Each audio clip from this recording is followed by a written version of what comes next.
Hello hi ఈరోజు నేను మా హస్బెండ్ తమిళనాడులో ఏమన్నా తిందామని బయటికి రెస్టారెంట్కి వెళ్ళాము. అక్కడ రెస్టారెంట్లో చూడండి మంచి అరటాకు వేశారు. అరటాకు వేసేసి మంచి సర్వ్ చేస్తున్నారు పరోటా చూడండి. అబ్బా, అరటాకు భోజనం అంటే అదొక టేస్ట్, ఆ ఫీలింగే వేరు కదా. మన దగ్గర ఉండదు, ఇక్కడ హైదరాబాద్లో అరటాకులో వేయరు. ఇక్కడ చూడు మనం డిఫరెంట్ దగ్గరికి వస్తాం కదా, అక్కడ డిఫరెంట్ ఫుడ్ ట్రై చేయాలంటే ఇలా ట్రై చేయండి. పరోటా సర్వ్ చేశారు. సర్వ్ చేసే విధానం కూడా ఎంత స్మూత్, ఎట్లా నీట్నెస్ ఇక్కడ నీట్గా సర్వ్ చేశారు. ఒక పరోటా కర్రీ ఇచ్చారు. ఆ పరోటా కర్రీ చూడండి ఎంత బాగుందో, పరోటాకి విత్ కర్రీ. దాంట్లో కొంచెం కొబ్బరి పొడి వేసారు, కొబ్బరితో చేసినట్టున్నారు. నేను అట్లా పరోటా చించుతుంటే కూడా ఎంత స్మూత్గా ఉందంటే అంత స్మూత్గా ఉంది. ఒకసారి మీరు ట్రై చేయండి, ఆ టేస్టే డిఫరెంట్ తెలుసా, అంత బాగుంది. టేస్ట్ మాత్రం చాలా బాగుంది. ఇక్కడ పరోటాస్ బాగుంది, కర్రీ బాగుంది, సూపర్ టేస్ట్ ఉంది.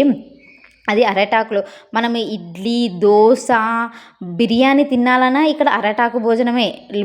మనం మా దగ్గర ఏం ప్లేట్స్ యూజ్ చేస్తాం, ఇస్తరాకు యూజ్ చేస్తాం కదా, ఇక్కడ అట్లా కాదు.